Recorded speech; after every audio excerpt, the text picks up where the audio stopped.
That's a live look at Tokyo this morning. And speaking of, you may have heard of a cool new cat that is taking the city by storm. Lucy Kraft has the story.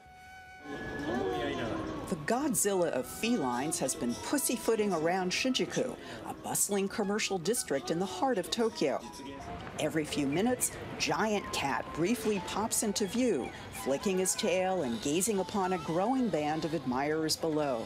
For them, the supersized pet is the cat's meow. With the pandemic, we don't have any way to chill out, said this hotel employee. We're dog people, but the cat is so adorable, it's soothing. Like most cats, this one operates on its own time with only short appearances throughout the day.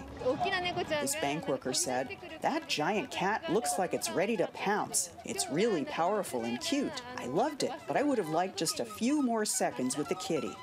Ultra-high-resolution curved video signage is rapidly generating copycats across Asia.